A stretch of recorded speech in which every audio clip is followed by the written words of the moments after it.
자, 오늘 만나게 되는 우리 본문은 삭개오 이야기죠. 우리가 너무 잘 아는 성경 말씀입니다.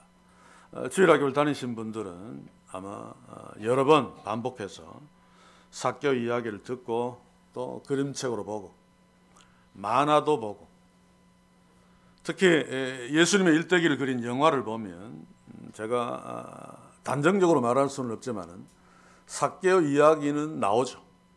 안 나오는 경우도 있을지 모르겠는데, 그래서 우리가 이 삭개오 이야기는 잘 알고 있습니다.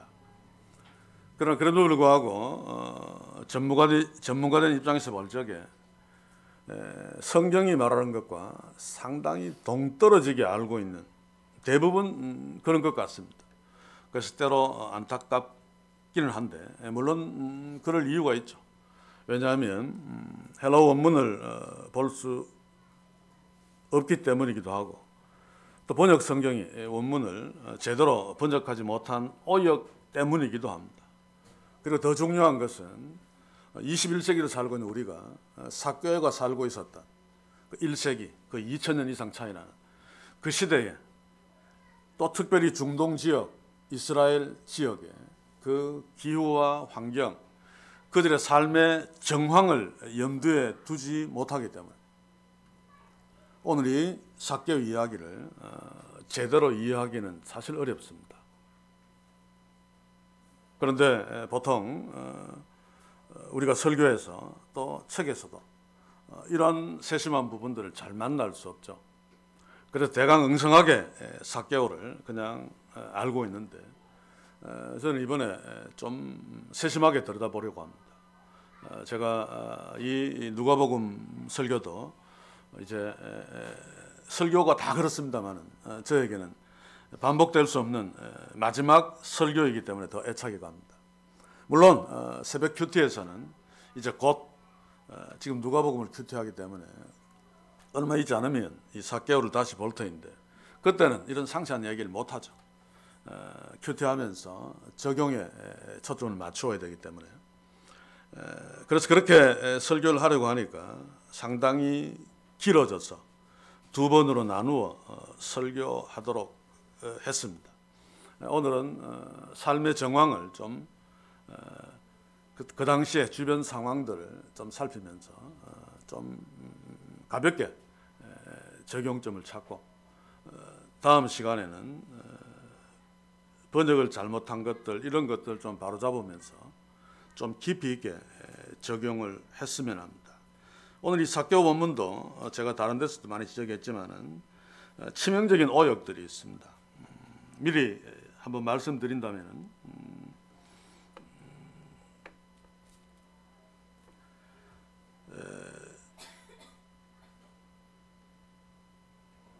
8절 한 절만 이야기할게요. 삭개오가 서서 주께 여짜오되 주여 보시옵소서 내 소유의 절반을 가난한 자들에게 주겠사오며 만일 네 것을 토색한 일이 있으면 4배나 갚겠나이다.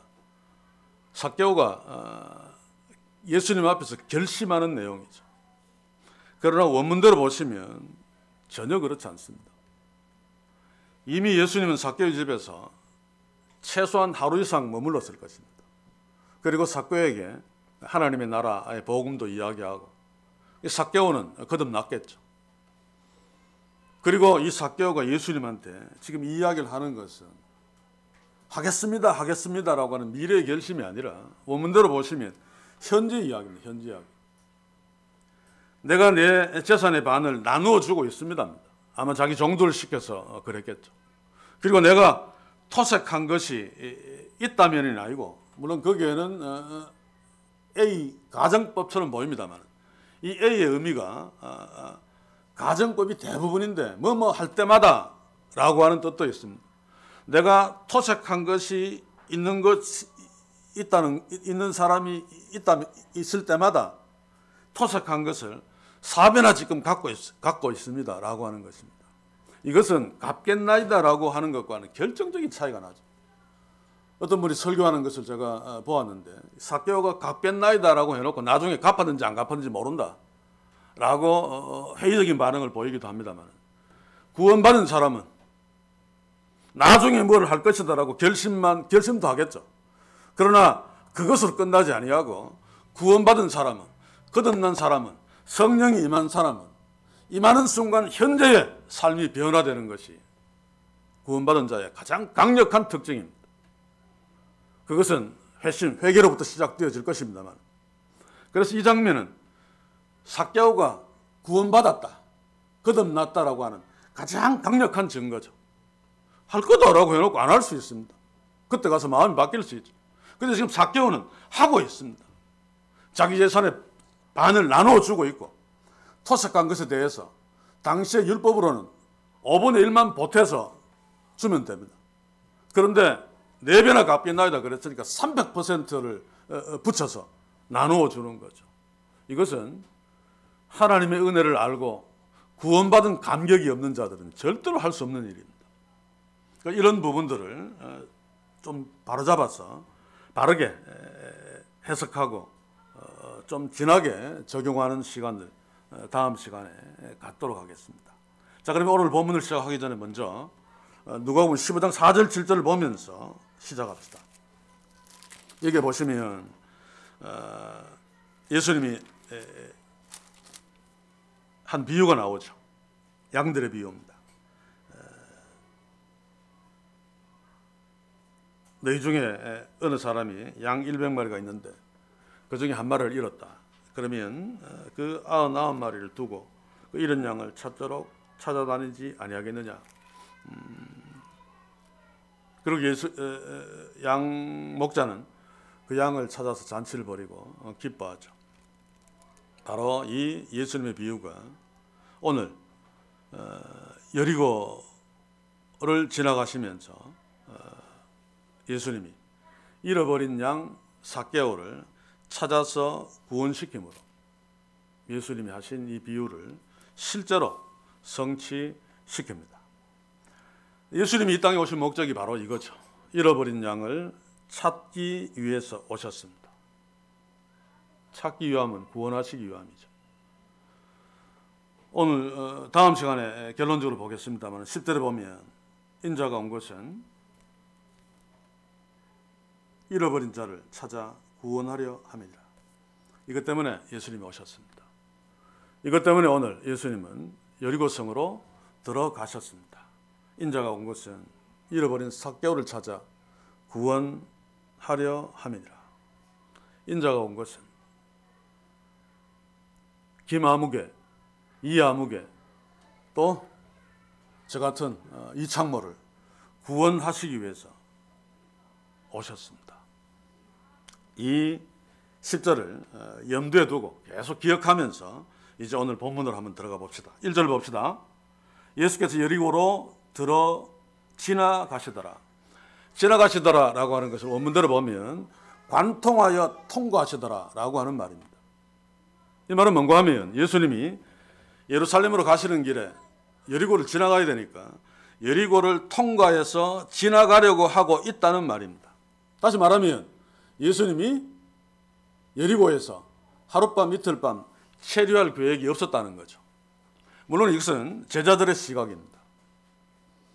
아마 제자들이 예수님과 같이 여리고를 통과하면서 우리가 예루살렘으로 올라가야 되니까 여리고에 굳이 잘 필요 없죠. 여리고를 지나갈 것이다 라고 생각했을 것입니다. 아마 이런 생각을 누가에게 전해준 자가 아마도 베드로라고 생각합니다. 그래서 지나가시려고 가시더라라고 하는 것은 제자들의 시각입니다. 그런데 예수님은 그렇지 않았을 것입니다. 하나님이신 예수님은 여리고에 살고 있는 불쌍한 그 잃어버린 양 삭개오의 존재를 이미 알고 계셨을 것입니다. 그래서 나중에 보겠지만 나무에 올라가 있는 삭개오를 예수님이 쳐다보시고 그 이름을 부르시며 내려오라고 하시죠. 그거 의도하지 않으면 일반적으로 할 수 없는 일입니다.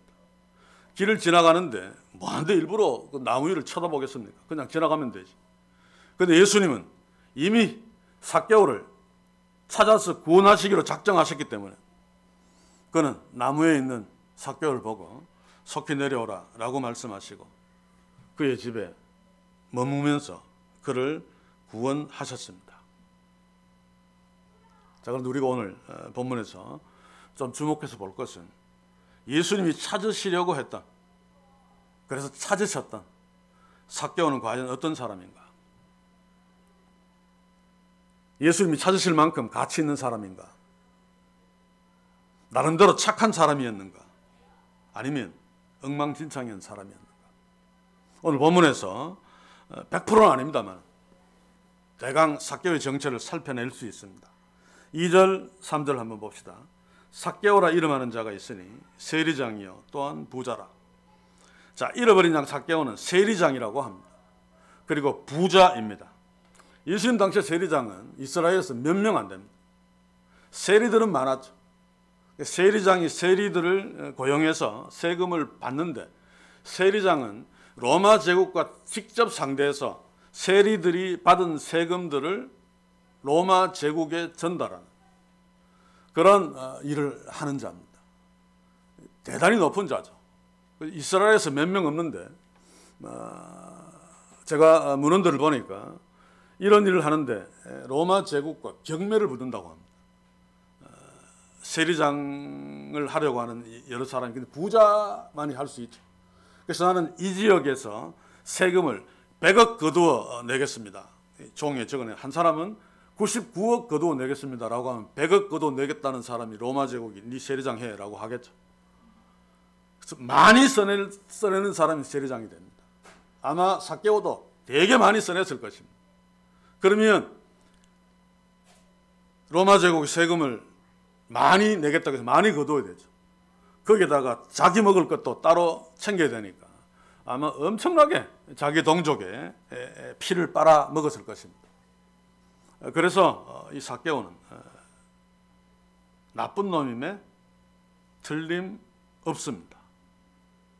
삭개오는 아마 이런 위치에 있었기 때문에 로마 제국의 고위 관리들과 만나서 식사도 하고 또 술도 마시고 골프도 치고 막 그랬을 것이라고 생각되어집니다. 그런데 삭개오는 그냥 부자가 아니라 예리고에서는, 예리고가 부자 동네죠. 손꼽히는 부자였을 것이라고 추측됩니다. 왜냐하면 세리장이었기 때문에. 그래서 오늘 누가복음에서 이 세리장 삭개오를 부자라라고 소개하죠. 제가 누가복음을 하면서 얘기했습니다. 누가복음에서 부자라라고 하는 사인이 뭔가 하면 이놈은 나쁜 놈이야 라고 하는 사인입니다. 그죠? 우리가 어리석은 부자에 비유해서 부자다라고 예수님이 말하죠. 하나님이 많이 주셨는데 창고에 다 가득 채워도 남았는데 창고 하나 더 짓고 또 채우려고 하는 나쁜 놈. 그리고 불의한 청지기에 비유해서 불의한 청지기의 주인 부자다라고 예수님은 소개합니다. 그놈도 아주 나쁜 놈이죠. 어려운 척하면서 율법 잘 지킨 척하면서 다른 사람에게 기름 50말 빌려주고 마치 100말 빌려준 것처럼 장부에는 100말 딱 적어가지고 나는 이자도 안 받고 우리 동족에게 빌려줘. 여따위 위선을 떠는 아주 나쁜 놈이 불의한 청지기에 비유해서 그 청지기 주인 그 부자 그놈입니다. 부자와 나사로에서도 비유에서도 부자 이야기가 나오죠. 가는 배옷과 그 자색 옷을 입고 날마다 호화로 연락하는 그놈은 그렇게 풍요롭게 맨날 잔치 벌이면서도 나사로에게는 상위에서 떨어지는 그 부스러기, 제가 사람이 먹을 수 있는 빵 조각이 아니라 그랬습니다. 그렇죠? 부자들은 고기를 먹으니까 손으로, 젓가락 없죠. 손에 막 기름이 묻으니까 빵을 가늘게 썰어서 상 옆에 둡니다. 그러면 한 번씩 손으로 기름을 닦고 고기, 빵 처먹죠. 그 조각이라도 나사로를 먹고 싶어 했는데 부자는 그것도 주지 않는 아주 나쁜 놈이었습니다. 마찬가지로 오늘 삭개오도 부자라고 이야기하죠. 자, 그런데 탕자의 비유에서는 탕자의 아버지는 대단한 부자이면 틀림없습니다. 그런데 그 비유를 아무리 한번 찾아보십시오. 탕자의 아버지를 부자라고 예수님이 소개하는가? 안 하고 있습니다. 왜냐하면 탕자의 아버지는 부자지만 나쁜 놈이 아니었기 때문에 예수님이 부자라고 하고 있지 않죠. 탕자는 이 삭개오는 과도한 세금을 동족에게 거두는 나쁜 놈입니다. 8절에 보면 토색한 것을 사변을 갖겠나이다. 이 토색이라고 하는 말은 헬라로 보시면 상대방의 약점을 잡아서 협박하고 위협해서 착취하고 빼앗는 것을 말합니다. 아주 죄질이 나쁜 놈이죠. 이렇게 삭개오는 천하의 나쁜 놈이었습니다. 그래서 키 좀 작다고 우리가 동정하면 안 됩니다. 그렇죠? 자, 그런데도 예수님은 삭개오를 찾아 구원하시기 위해서 여리고성으로 들어오셨습니다. 장로의 전통에 보면 세리의 집은 세리가 그 집에서 나면 그 가족들 모두가 죄인이 된다라고 가르쳤습니다.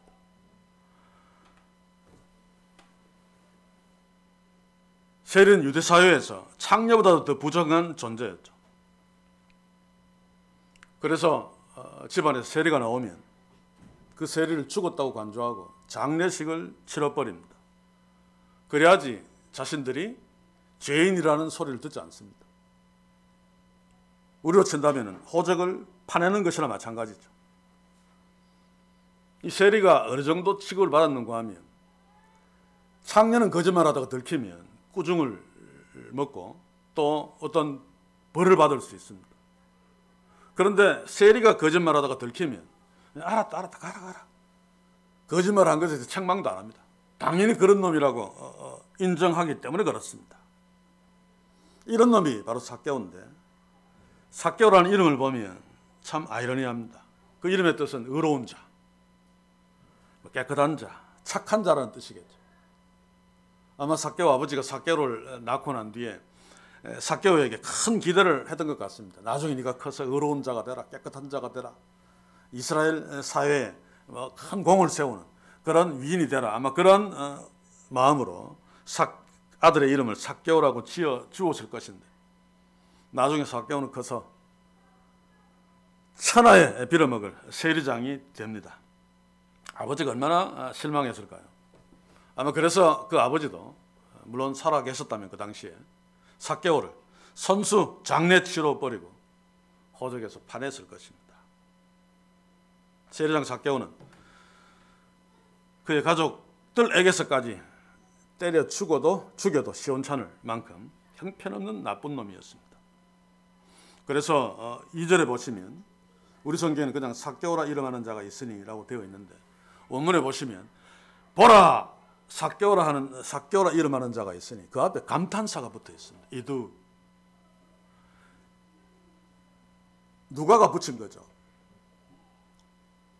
성경을 읽는 독자들로 하여금 봐라 이 삭개오 이런 놈이 여기 있는데 예수님이 이런 놈을 초대하시고 이런 놈의 집에 가서 잤다라고 하는 것을 강조하기 위해서 2절에 보라 삭개오라 이름하는 자가 있었는데 그가 세리장이고 또 부자다라고 원문에는 그렇게 기록하고 있습니다. 자, 그런데 예수님이 삭개오의 가정에 머무르셨다는 것은 충격적인 일이 아닙니다. 자, 그런데 삭개오가 어떻게 예수님을 한번 보려고 마음먹었을까? 어느 날 지나간다는 소식을 듣고 그래서 삭개오는 예수님이 어떤 사람인가 하여 그의 얼굴을 보고 싶어 했겠죠.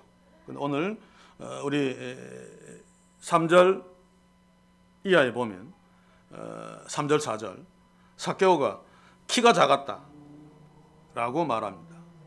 그리고 사람이 많아서 할 수 없었다, 볼 수 없었다 라고 말하죠. 아마 삭개오는 예수님이 지나가신다는 소식을 듣고 예수님이 어떠한 사람인가 얼굴만이라도 보고 싶어 했을 것입니다. 그런데 키가 작고 사람들이 많아서 볼 수 없었다고 성경에서 말하는데 왜 삭개오는 예수님의 얼굴을 보고 싶었을까? 이거 질문해야 됩니다. 당시에 예수님이 유명세를 탔기 때문에 호기심에서 예수님의 얼굴을 한번 보고 싶었을 수 있습니다. 그러나 3절 4절을 보시면 결코 그렇지 않습니다. 여기서 삭개오가 한 행동은 3절 4절에서 삭개오가 단순한 호기심 때문에 예수님을 보고 싶어 했던 것이 아니라 예수님에 대한 간절한 열망이 있었기 때문입니다. 저는 그것을 예수님에 대한 삭개오의 간절한 믿음이라고 표현하고 싶습니다. 아마 삭개오는 오래전부터 다른 사람도 그랬겠지만 소경 바디메오도 그랬죠. 예수님의 소문을 들었듯이 삭개오도 오래전부터 예수님의 소문을 들었을 것입니다. 그리고 아마 생각했을 것입니다. 그러면서 언제부터인가 그 예수님의 얼굴이라도 한번 보고 싶다라고 하는 간절한 소망이 생겼을 것입니다. 그러나 삭개오에게는 문제가 있죠. 돈도 많고 막 그런데 페라리 한 대 탁 사서 몰고 예수님한테 팡 가면 됩니다. 그렇죠? 그런데 삭개오는 자신이 유대인들에게 창녀보다도 더 더럽게 취급받는 세리장이라는 사실을 알고 있습니다. 그래서 삭개오는 마음 같아서는 예수님을 찾아가고 싶었을 겁니다만 그러나 감히 그렇게 하지 못하고 멀리서라도 얼굴 한번 봤으면 좋겠다. 삭개오는 아마 대단히 서글펐을 것입니다. 그렇죠? 당시의 혈류증 여인을 보십시오. 그 여인은 자신이 오염을 갖고 있습니다. 그래도 군중들을 해치면서 예수님께 다가갔죠. 왜입니까? 혈류증이라는 오염을 갖고 있어도 삭개오보다는 깨끗하기 때문입니다. 문둥병자들도 예수님께 병 낫기 위해서 예수님 앞에 나와왔습니다. 삭개오보다 깨끗하기 때문입니다. 삭개오는 문둥병자보다도 혈류증 여인보다도 더 더러워서 예수님 앞에 나설 수 없는 우리가 지난 생에 보았던 거지 소경 바디메오 그는 거지였어도 나사렛 사람들이 불렀던 거죠. 다윗의 자손 예수여 나를 불쌍히 여기소서. 막 고함 지르면서 예수 앞에 나서기를 원했죠. 소경 주제에 거지 주제에. 그러나 삭개오는 나설 수 없습니다. 거지 소경이 삭개오보다 훨씬 더 레벨이 높죠.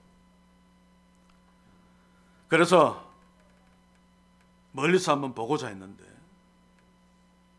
3절을 보면 보고자 하되라고 하는 말이 있죠. 이게 시제가 미어올려가고 옵니다. 그냥 호기심을 한번 버리고 시도했다가 안 되니까 관뒀다는 뜻이 아니고 여러 번 계속해서 끊임없이 예수님을 보려고 시도했다는 뜻입니다. 그냥 상상하면 예수님의 관중들이 빙 둘러섰는데 멀리서 보려고 했지만 키가 작아서 못 봤습니다. 보고자 하되라고는 계속 발짝발짝 뛰면서 계속 보려고 애썼다는 말입니다. 자, 그런데 불행하게도 볼 수 없었죠. 자, 그런데 그렇다고 해서 혈류증 여인처럼 군중사를 막 삐집고 들어갈 수도 없습니다. 만약 그러다가 군중들 중에 삭개오를 알아보는 자가 있으면 아마 죽을 정도로 늘씬하게 두들겨 맞고 멀리 내침을 당했을 것입니다. 설령 사람들이 그래 네 소원이 그거야. 더럽지만은 그래 예수님만 봐라. 네 소원 들어줄게 라고 길을 터주고 예수님을 만나게 해준다고 할지라도 삭개오는 예수님 앞에 나서지 못했을 것입니다.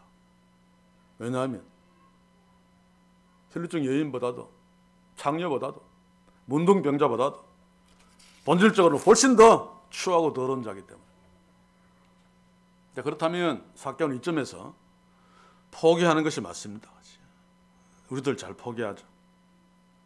왜냐하면 이런 상황에서 예수님을 본다는 것은 불가능하기 때문에. 이것이 바로 삭개오에게 닥친 믿음의 위기입니다. 우리가 지난 시간에 소경 바디메오가 닥친 믿음의 위기를 봤죠. 예수님이 지나간다는 소식을 듣고 그 예수님이면 내 눈을 뜨게 하실 수 있다라고 하는 믿음으로 다윗의 자손 예수여 나를 불쌍히 여기소서. 그때 주변에 많은 사람들이 잠잠해라고 막 윽박질렀습니다. 그러면 절대 갑들이 확 윽박지를 때 절대 을에 해당되어지는 이 소경은 또 거지인데 쿡 찌그러질 수밖에 없습니다. 요게 소경 바디메오의 믿음의 위기죠. 그런데 바디메오는 더 고함을 지르면서 다윗의 자손이여 나를 불쌍히 여기소서 외쳤습니다. 이게 바로 믿음의 능력입니다. 주님을 향한 믿음이 있으면 어떤 상황이라도 포기하지 않습니다. 그래서 우리는 포기하고 싶은, 이제 끝났다라고 주저앉고 싶을 때 주님을 바라봐야 됩니다. 중풍병자를 데리고 온 사람들도 집안에 사람이 가득 차서 결코 예수님 앞에 중풍병자를 데리고 갈 수 없었습니다. 그럼에도 불구하고 이들은 중풍병자를 예수님 앞에 데리고 가기만 하면 예수님이 이 중풍병자를 낫게 해주실 것이라는 분명한 믿음이 있었기 때문에 올라가서 지붕이라도 뚫은 겁니다. 아이디어가 좋아서 뚫은 것이 아니라 믿음이 지붕을 뚫게 했던 것입니다. 삭개오에게도 예수님을 보기만 해서도 좋겠다. 원래 그거는 예수님을 만나서 그 앞에 굴복해서 막 엎드리고 싶은데 너무 추하고 더러워서 그렇게 할 수 없으니까 그것만 했으면 좋겠다. 그런데 할 수 없습니다.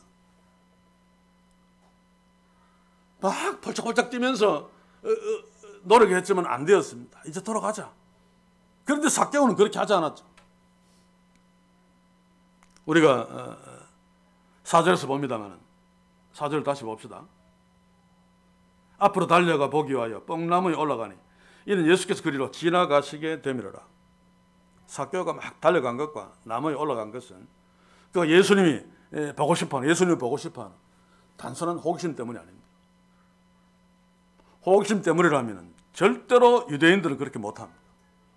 그래서 이것은 삭개오가 예수님을 간절하게 바라고 소원하는 그의 믿음을 보여주는 결정적인 증거입니다. 한번 살펴봅시다. 자, 삭개오가 예수님을 어떻게 한번 보려고 키가 작아서 군중들 뒤에서는 안 되니까 어딘가로 달려갔습니다. 그렇죠? 나무 쪽으로 달려갔겠죠. 자, 그런데 유대인들은 옷차림도 그렇습니다만 공공장소에서 특별히 사람들이 많은, 지금 예수님이 지나가니까 예수님을 따라가는 무리가 얼마나 많았습니까? 그 사람들이 많은 공공장소에서 절대로 뛰지 않습니다. 그냥 어쩌다가 안 뛴다가 아니고 대체로 안 뛴다가 아니고 절대로 뛰지 않습니다. 유대인 성인 남자들의 불문율이죠. 그렇죠?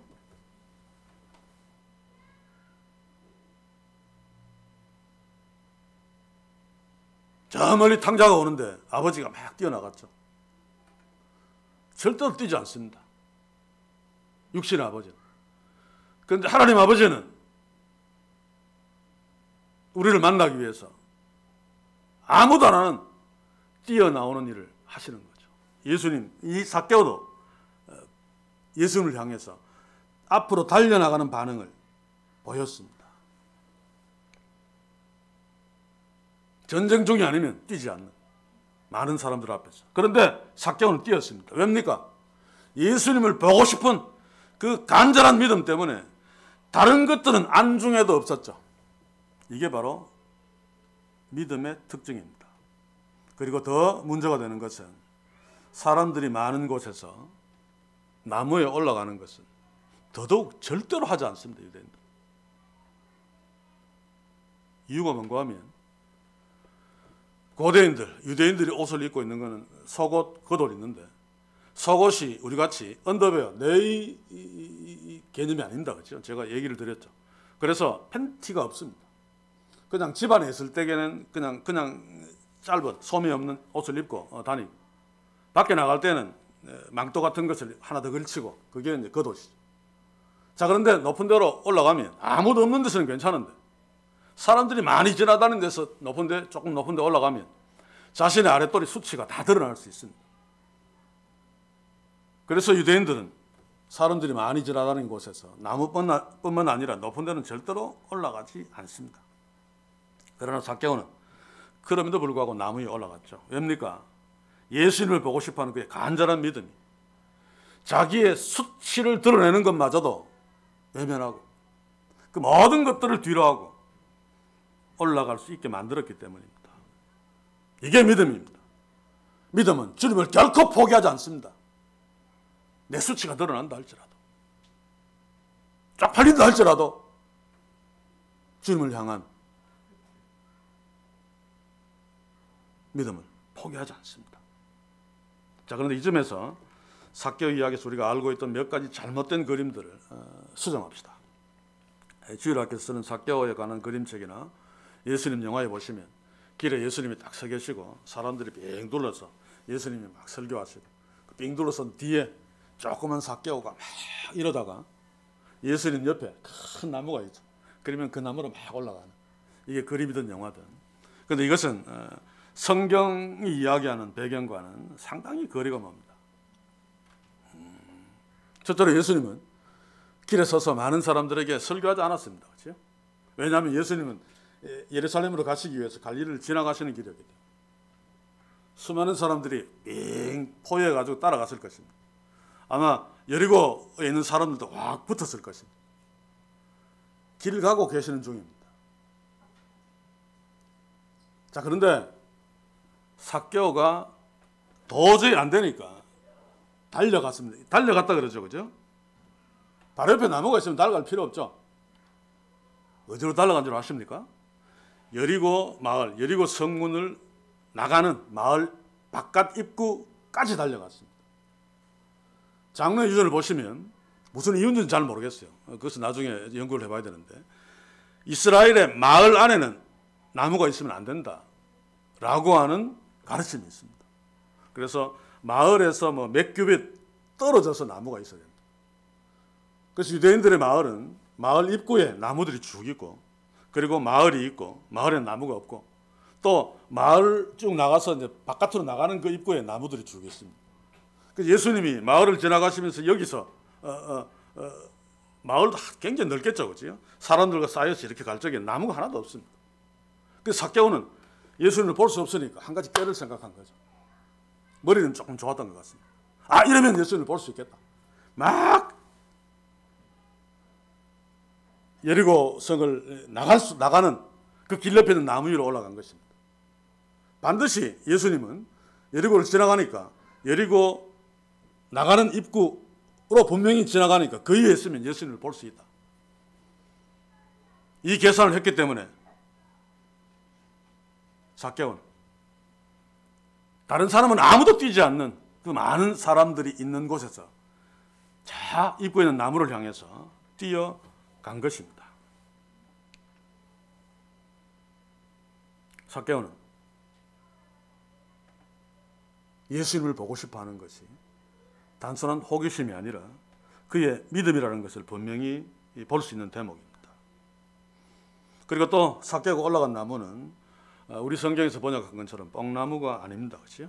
누가복음 17장 6절을 한번 보십시오. 거기 보면 예수님이 너희에게 기다실 만한 믿음이 있었다면 이 뽕나무더러, 요게 뽕나무입니다. 그렇죠? 이 뽕나무는 헬라어로 모폰입니다. 그래서 성경에 뽕나무로 번역되는 대부분 모폰이죠. 그런데 삭개오가 올라간 나무는 원문에 보시면 시코모레안, 모폰이 아닙니다. 그런데 불행하게도 이 시코모레안이라고 하는 단어는 성경에서 여기 한 군데밖에 안 나옵니다. 그러니까 다른 데 없으니까 이 시코모레안이 어떤 나무인지 정확하게 잘 모릅니다. 그래서 그 당시 상황을 연구하는 학자들이나 이런 자들이 이 나무는 애굽에서 수입한 애굽 무화과다, 어떤 사람은 시카모아 무화과다, 그리고 대부분의 사람들이 돌 무화과 나무다라고 추측합니다. 그 이유는 일반적으로 여리고의 마을 입구에 돌 무화과 나무들이 많았기 때문에. 또 한 가지는 돌 무화과 나무는 나지막한 데서부터 가지가 막 나온답니다. 삭개오 같이 다리가 짧은 사람도 쉽게 낮은 데서부터 가지가 막 쫙쫙 퍼져 나오니까 짚고 올라갈 수 있다는 것입니다. 그리고 나뭇잎이 굉장히 넓어서 올라가도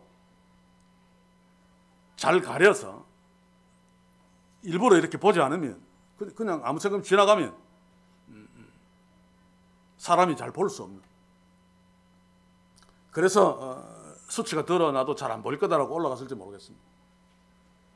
그래서 예수님이 지나가시면서 높은 나무에 이게 아니고 옆에 낮은 나무입니다.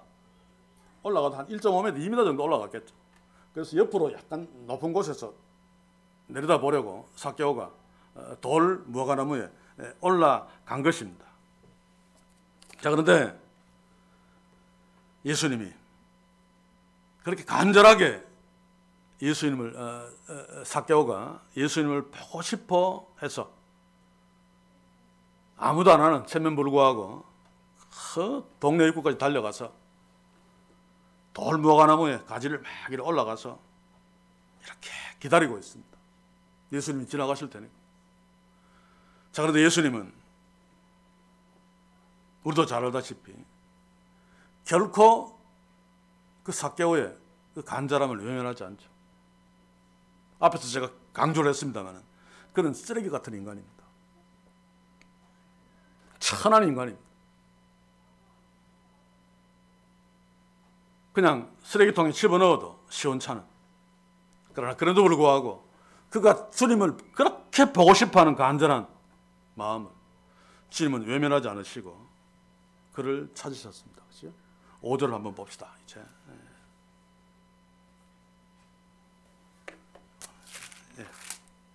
5절 예수께서 그것을 이르사 우러러 보시고 이르시되 삭개오야 속히 내려오라. 내가 오늘 내 집에 유하여 하겠다. 지나가는 길에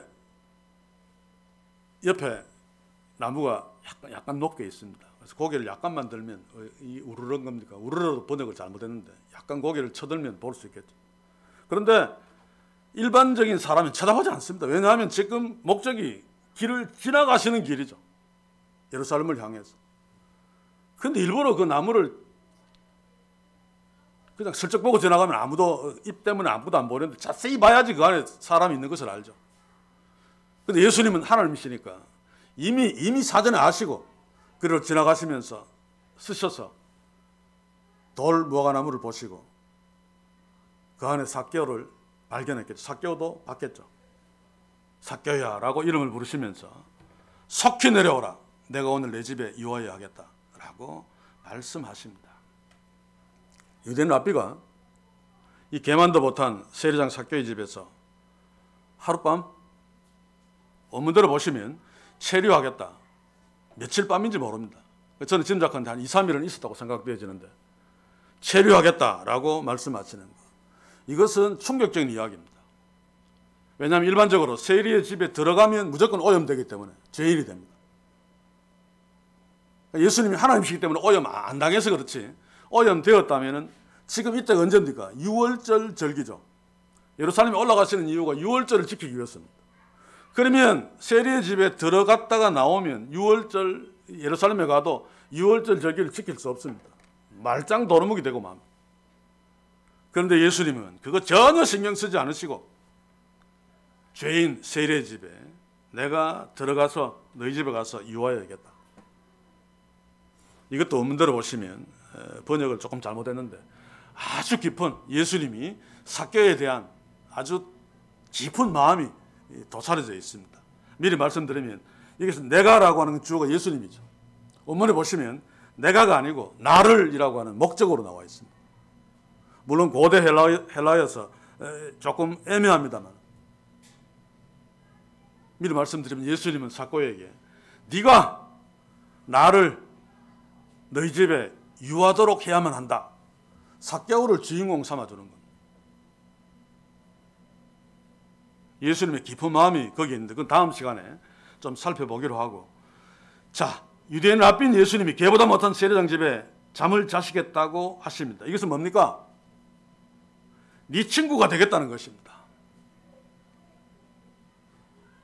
식사하는 것도 보통 일이 아닌데 그 죄인 집에서 잠을 자겠다. 네 친구가 되어주겠다. 나 니하고 동료야. 니하고 같은 레벨이야. 라고 하는 것입니다. 삭개오가 얼마나 놀랐겠습니까? 자신은 자기의 그 너무 더러운 처지 때문에 예수님 앞에 나서는 것은 도저히 못하겠고 멀리서 예수님의 얼굴만이라도 봤으면 했는데 예수님이 자기의 이름을 부르고 자기 집에 머물겠다고 하니까 아마 삭개오는 기절초풍할 만큼 충격을 받았을 것입니다. 물론 제 생각에는 예수님이 이를 쳐다보고 삭개오야라고 부를 적에 삭개오는 이미 기절초풍했다고 생각되어집니다. 왜냐하면 누가 삭개오 이름을 그동안 불러주었겠습니까? 어릴 때 아버지가 어머니가 불러주었겠죠. 그러나 세리장이 되고 난 뒤에는 그의 동족들은 아무도 삭개오를 상대하지 않았을 것입니다. 삭개오 이름을 불러주지 않았을 것입니다. 그래서 삭개오는 언제 누가 내 이름을 불러주었지? 라고 하는 것 기억도 못할 것이라고 생각되어집니다. 너무 오래되었기 때문에. 그런데 놀랍게도 자기가 그렇게 보고 싶어 했던 그 예수님이 자기가 명찰을 달고 있었던 것도 아닌데 명함을 준 것도 아닌데 삭개오야 라고 불러주십니다. 제가 지금 생각해도 이 마음이 울컥하고 감격되어지는데 내가 너 집에 이어야 되겠다. 본문대로 보시면 반드시 요한다라고 하는 영어로 치면 must. 예수님이 삭개오 이름을 불러주시는 순간 삭개오는 오래전에 잃어버린 자기의 그 인간성, 인간의 가치, 자존감, 그래서 나는 창녀보다 못해 라고 하는 그 처참함 한꺼번에 다 날려버리고 자신의 인간의 가치를 되찾았을 것입니다. 예수님이 찾아주신 거죠. 그는 비로소 인간으로서 행복과 기쁨을 되찾게 되었을 것입니다. 모든 사람이 하나하고 존경하는 그 예수님이 자기의 이름을 불러주었습니다. 그리고 내가 네 집에 반드시 유해만 되겠다라고 말씀해 주셨습니다. 사랑하는 성도 여러분, 이분이 바로 우리의 주님이십니다. 이분은 우리의 이름을 부르시기 위해서, 우리를 하나님의 자녀 삼기 위해서 십자가에서 우리 대신 생명을 내어 놓으신 분입니다. 그것도 그냥 덜컥 죽은 게 아니죠. 십자가를 지시고 빌라도의 그 뜰에서 골고다 언덕까지 가시면서 수많은 조롱과 침뱉음, 어떤 놈들은 돌도 막 던졌을 것입니다. 그래서 십자가 사형수는 십자가를 메고 사형틀까지 가다가 중간에 죽는 경우도 왕왕 있었다고 합니다. 하도 중간에서 사람들이 두드러 패고 발로 차고 그런 수치를, 우리가 당해야 될 수치를 당하고 십자가에서 그렇게 처참하게 죽으셨죠. 제가 내가 얘기를 했습니까? 십자가에 죽으면 피 흘려서 과다출혈로 죽는 것이 아니라 질식해서 합니다. 그래서 십자가에 죽은 사람을 내려놓으면 팔 길이가 평소보다 한 40cm 더 길어진답니다. 이렇게 달려서 쭉 쳐지니까 폐가 눌려 죽는데 어깨뼈가 빠지고 고기가 쭉 늘어나죠. 그런 고통을 예수는 우리를 위해서 당하시고 십자가에 죽으셨습니다. 그래서 우리를 하나님의 자녀 삼으시고 지금도 이 자리에서 우리의 이름을 부르시며 내가 너희와 함께 있어. 오늘 내가 너희 집에 자겠다 라고 말씀해 주시는 것입니다. 사랑하는 성도 여러분, 우리는 어떤 처지에 있습니까? 혹시 삭개오처럼 돈은 좀 있는데 다른 그 모든 것들, 사람들에게 왕따당하고 천대받고 그래서 자존감이 완전히 땅바닥에 엉덩이천, 살고 싶은 마음이 들지 않는, 그러나 낙심하면 안 됩니다. 절망하지 마십시오. 삭개오에게 주님이 있었듯이 우리의 주님이 있습니다. 나를 위해 기꺼이 십자가에 죽으신 그 주님. 어쩌면 우리의 삶에서 무언가를 해야 되는데 삭개오처럼 키가 작아서 절대로 할 수 없는 절망에 부딪힐 수 있습니다. 그런데 거기다 사람들이 많아서 그 사람이 나를 왕따시켜서 내가 아무것도 할 수 없을 때, 그럼에도 불구하고 낙심하지 맙시다. 예수님이 거기에 있습니다. 예수님이 우리를 찾아오십니다. 그래서 예수님을 붙드는 것, 예수님을 보려고 하는 것을 포기하지 말고, 키가 작아서 안 되면 삭개오처럼 뜁시다. 뛰어서 안 되면 삭개오처럼 나무에 올라갑시다. 물론 그것이 대수로운 것은 아닙니다. 삭개오가 아무리 나무에 올라갔다 할지라도 예수님이 그냥 지나가 버리면 삭개오는 끝납니다. 아무것도 아니죠. 그래서 그게 대단한 것은 아닙니다만, 그럼에도 불구하고 주를 향한 그런 믿음이 우리로 하여금 주님을 만날 때까지, 주님이 우리에게 응답하시고 도움을 주시고 역사하실 때까지 견딜 수 있게 합니다. 주님은 반드시 찾아오십니다. 그냥 지나치지 않습니다. 삭개오 같은 인간도 그냥 지나치지 않으시고 삭개오의 이름을 부르면서 속히 내려오라 말씀하신 그분, 우리를 위해서는 처참하게 대신 죽으신 주님입니다. 기도합시다. 주님께. 내가 너무 힘들고 어려워서 때로 주님 앞에 나설 수 없습니다.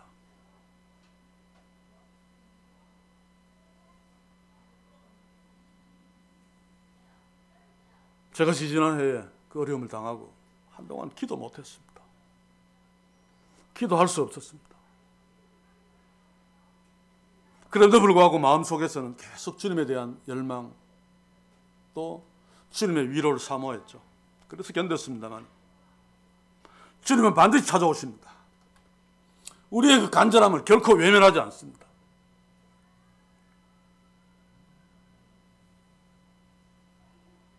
키가 작아 절망스러운 상황이 있다 할지라도, 내가 몸부림쳐서 돌무화과 나무에 올라갔다 할지라도 사실은 아무 소용없는 건데, 그러나 주님은 우리를 찾아오셔서 김아무개 집사야, 이아무개 집사야, 속히 내려와라. 그 절망의 돌감나무에서 내려와라. 내가 네 집에 유하겠다. 내가 네 친구가 되겠다. 내가 네의 피난처가 되어주겠다. 내가 너의 산성이 되어줄 거야. 라고 하면서 힘을 주실 것입니다. 결코 낙심하지 맙시다. 오늘 이 시대를 사는 우리들도 어떤 일을 당한다 할지라도 우리가 낙심하지 아니하고, 우리가 절망하지 아니하고, 우리가 믿음으로 예수님을 의지합시다. 이 놀라운 주님의 위로와 회복의 축복을 만날 수 있을 것입니다. 예수님은 어떤 분이십니까? 우리가 설령 절망하고 낙심하고 모르겠다라고 엎어져도 주님은 그냥 두지 않고 이렇게 세워서 구원하시고 회복시키시고 높여주시는 분이 우리의 주님이십니다. 그렇다면 우리가 낙심하지 아니하고 삭개오처럼 뛰고 돌감나무에, 돌무화과나무에 올라가고 그런 애씀들을 주님을 향해 보인다면, 주를 놓지 않는다면 주님은 더욱 우리를 기뻐하시며 우리를 애처롭게 여기시며 응답해 주실 것입니다. 저는 믿습니다. 우리가 낙심하지 않기를 원합니다. 우리가 절망하지 않기를 원합니다. 왜냐하면 우리를 구원하신 그 주님이 하나님이십니다. 전능하신 분입니다. 우리를 너무도 사랑하시는 분입니다. 그분은 반드시 우리의 문제를 해결하시고 우리를 회복시키시고 삭개오처럼 너무 기뻐서 내 재산의 반을 내놓았습니다. 내 애가 토색한 거 4배나 지금 갖고 있습니다. 라고 하면서 기뻐 날뛰게 우리를 축복하실 것입니다. 이 축복이 우리가 절망하지 아니하고 낙심하지 아니하고 주를 간절하게 사모하며 붙들므로 우리 모두에게 넘치는 축복이 되기를 주의 이름으로 간절히 소원합니다. 기도합시다. 주여, 오늘 삭개오를 봅니다. 어쩌면 우리가 삭개오보다 더 추한 존재임에도 불구하고 주께서 우리를 사랑하셔서 구원하시고 하나님의 자녀 삼으신 것 참으로 감사합니다. 그러나 그럼에도 불구하고 우리는 연약하여 때로 어려움들 앞에서 주님을 찾다가도 이제 끝났어, 안 돼, 절망하면서 그냥 포기해버릴 때가 많습니다. 주 이 시간에 삭개의 믿음을 보여주시면서 우리에게 포기하지 말고 절망하지 말라는 주의 음성을 듣습니다. 안 되면 뛰어가라. 안 되면 돌무화 나무에라도 올라가라. 그것이 아무 소용없을지라도 내가 너를 만난다. 내가 너의 문제를 해결해 준다. 너는 회복될 것이다. 나는 하나님이 아니냐. 내가 너를 얼마나 사랑하는 줄 아니? 라고 말씀하시는 주의 음성을 소망하면서 믿음으로 견디며 그러므로 주께 주시는 회복과 축복을 누리며 다윗처럼 내 자를 높이드나이다. 승리의 노래를 부를 수 있도록 주의 성령이 우리 속에서 끝까지 주를 향해 믿음으로 인내하게 하시며 그 축복을 누릴 수 있도록 역사해 주시옵소서. 예수님의 이름으로 기도하옵나이다. 아멘.